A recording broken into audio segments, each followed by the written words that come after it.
It's the radio guy, Mike Prince. Welcome to another episode of the Mike Prince Show. Of course, our daily mission is to bring you news that you could use. Our website, obnradio.com, the YouTube channel, Open Mic Broadcast Network, and you can always follow me on Twitter at the Mike Prince Show. Our 24-hour dial-in message line, 713-570-6736. And without any further delay, we're going to jump right into today's episode. We had Athletic Director Kevin Granger as our host on the Brazos Valley Schools Credit Union Hotline on yesterday's episode. You guys responded quite well. It's always a blast to have A.D. Granger come join us here on the Open Mic Broadcast Network. Discuss a lot of possibilities and formula on how Texas Southern functions and operate as an athletic department. If you missed it, be sure to go back to the archive section at obnradio.com. Click on the talk show pages and you'll be able to go to the Mike Prince Show. In my conversation with A.D. Granger, I asked about the potential opportunity to stick it to your rival in reference to Michigan and Ohio State. And with that being brought up, not that Michigan has stuck it to Ohio State, but Michigan has stuck it to Ohio State, being that they will not play today, this weekend, in the traditional rival week game. This will set for the first time in over 100 years that this game will not take place. Now, with this game not taking place, it puts Ohio State in a very peculiar situation. They have 5 games under their belt. They need 6 to qualify for the Big Ten title championship game. Right now, they don't have that 6th game. And there's a mad scramble going on to determine how they could have justified that within the inner circle of the Big Ten powers that be. Now, to add to that, the recent AP poll has come out, and it still has Ohio State ranked number 4, behind Alabama, Notre Dame, and Clemson. Right on the outside looking in is Texas A&M. They're at the number 5 spot. Now, depending on who you ask, this is the ultimate slap in the face to Texas A&M. Why do I say that? Texas A&M has more games. They have an impressive win over a highly ranked Florida University. But they are still behind Ohio State, although Ohio State has played fewer games. Now, if you're going to read in between the lines, the powers that be that are doing the eyeball test, they are doing the historical value test, and just overall acceptability and credibility of one's program, without them saying so, the powers that be that determine who's what and where they stand are saying that even with a short deck, Ohio State is a better program than Texas A&M. Now, of course, with the latest going on, with Michigan not being able to play, the people are saying, well, just settle it all on the field. Let Ohio State match up against Texas A&M, because Texas A&M's weekend game is canceled against Ole Miss due to the same COVID infractions. But because of the bylaws and the structure of Big Ten Conference, they must all be conference opponents.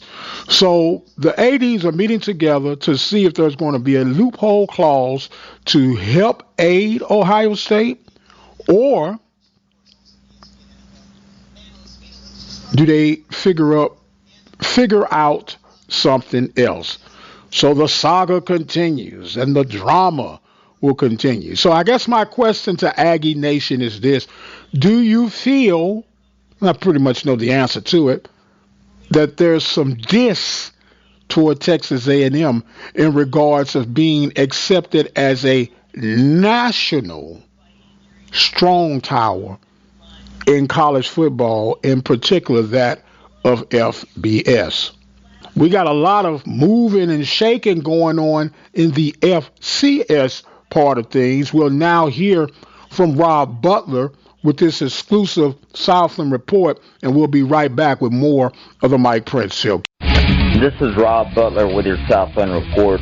According to Matt Brown via Twitter, the WAC's official editions of Southern Utah, Sam Houston State, Lamar, Abilene Christian, and Stephen F. Austin will be finalized in the next 2 weeks.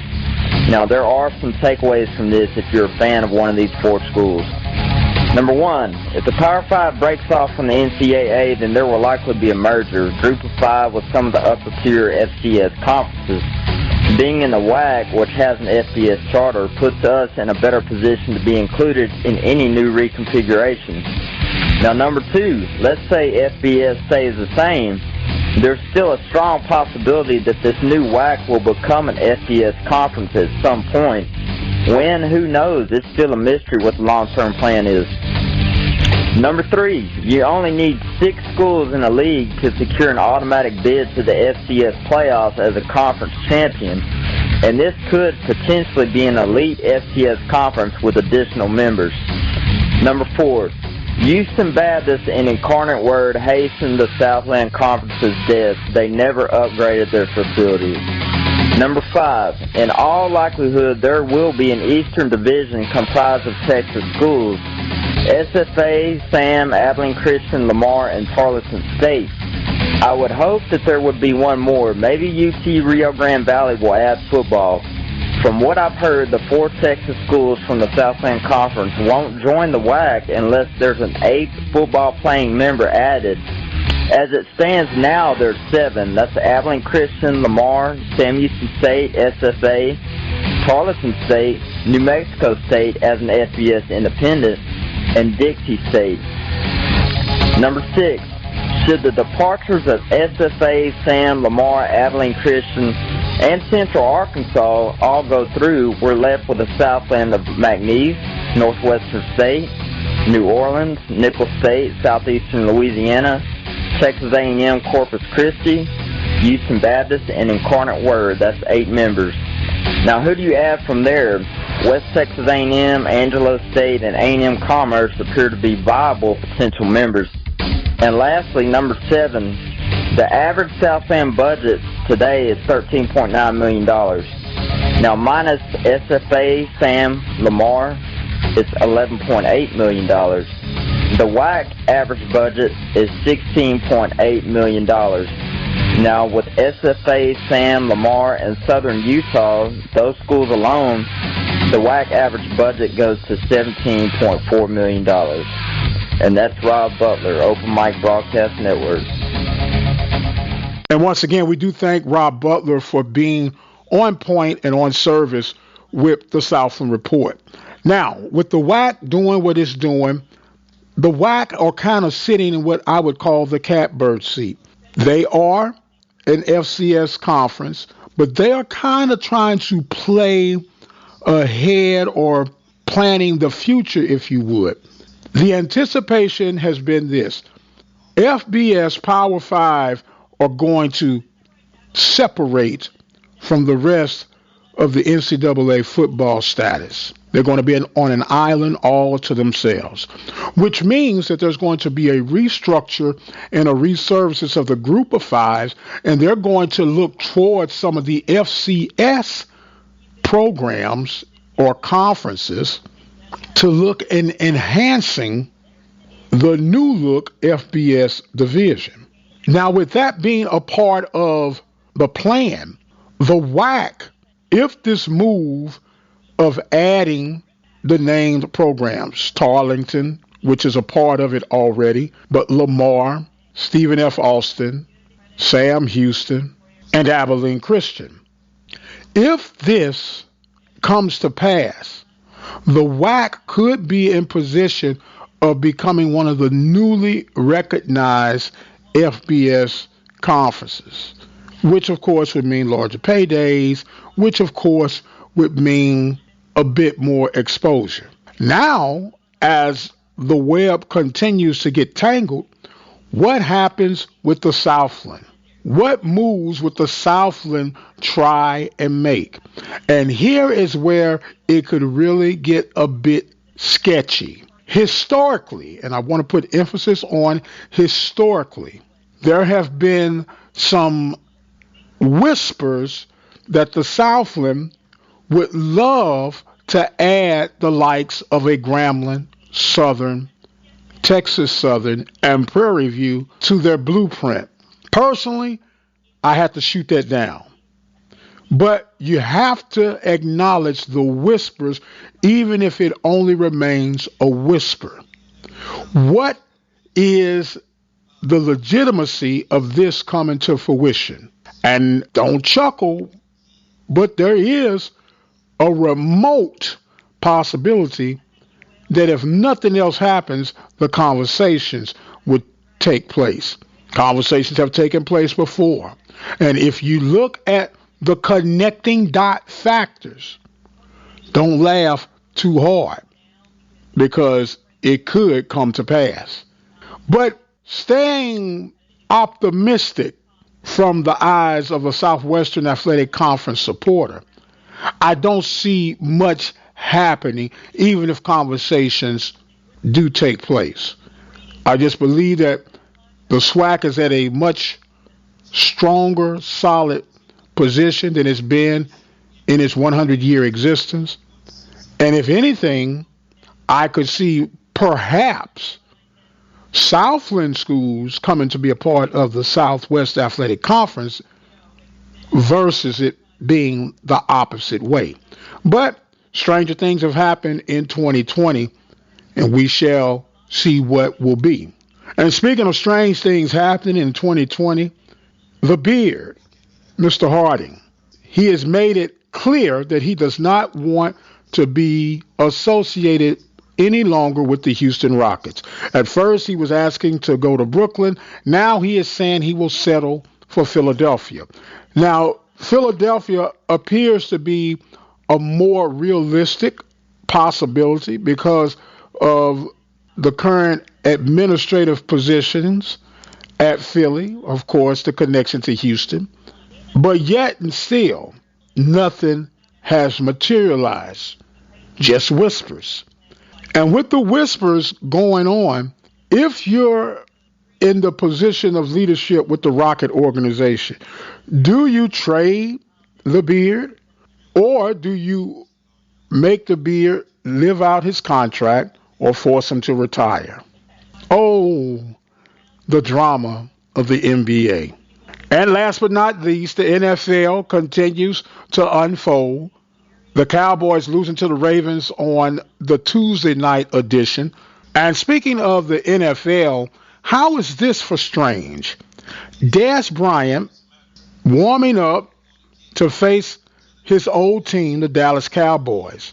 30 minutes before kickoff, he is pulled off the field saying that he tests positive for COVID-19. Now, with that being said, here's where the strange kicks in. He had two tests that could not determine one way nor the other, but yet he was still allowed to participate in game and team activities. Number two, he is seen embracing old teammates, chopping it up, fraternizing, and being in close proximity with his own current teammates. But yet the game was allowed to be played. In fact, Dez Bryant tweeted, "Why is the game going on if I've been tested positive and knowing that I had all this contact with various people?" So let's keep an eye out in both the Cowboy and Raven camps to see if anything dominoes after this. 2020 is definitely been off the chain. The Steelers losing to Washington on the early Monday night edition. And with the Steelers' loss to Washington, people are saying, OMG, what is going on in Steeler Nation? Well, just to set the record straight, although the running attack has not been to the preference of yours truly, being an old school Steeler fan, you still have a pretty decent squad representing Steeler Nation. I thought, and you can check the archives to verify, that the struggles that the Steelers would have were going to be Washington, Buffalo, and Cleveland on this final stretch. Not that I make excuses. I don't make excuses one way nor the other, but I will acknowledge the fact as it is. The Steelers are playing 3 games in 12 days, and that is a lot, especially when we're talking about professionally paid athletes, grown men going through the vigors of professional football. And no matter who you are or what you are, the human body requires rest and healing periods, which is why, being a realist, I never in the wildest of imaginations, especially after the schedule was rearranged like it was, envision the Steelers having an undefeated regular season. In fact, I was hoping that they would not have the perfect season, because then that would make me a bit more reluctant and hesitant about their playoff run. Now that the loss is out of the way, I feel a little bit better. And I say, let the Steelers continue to develop and work out things. I would love to see them go 15-1, but my realistic meter clicks and tell me 14-2 will be the final stands for the Pittsburgh Steelers in this 2020 campaign. Now, will that loss be this week against Buffalo? Could be, could be not. But somewhere between now and the finish line, one other loss more than likely to come towards Steelers Nation. Don't forget to join us daily here at the Open Mic Broadcast Network. We are working on programming on our tune-in stream at Open Mic Broadcast Network. Just finalized the format, and we're putting pieces together for that, so stay tuned to that. You can always go check that out 24 hours a day, 7 days a week. Not only do we fulfill your sports fix, but we tap into some of your spiritual fix with good old gospel music throughout the course of the day, and some selected talk shows. So be sure to check out the tune-in stream at Open Mic Broadcast Network. Don't forget to follow me on Twitter at The Mike Prince Show, and the 24-hour dial-in message line, 713-570-6736. Want to thank our sponsors on today: Brazos Valley Schools Credit Union, 13 locations to better serve you, 1 in Waller County, Texas. Attorney Lee Van Richardson, located in Hempstead, Texas. Temple of Refuge Ministries, located in Prairie View, Texas. The Purple Drip Daiquiri and Grill, located in Prairie View, Texas. The Prairie View Athletic Club, serving and supporting Prairie View since 1986. Call them at 936-857-5817 for the latest meet and greet opportunity for December the 20th. And Helping Hands Lawn Service, serving Waller County. I must exit stage left. My time is far spent. I am the radio guy, Dr. Mike Prince, and as always, you guys be blessed, and we'll see you on the other side.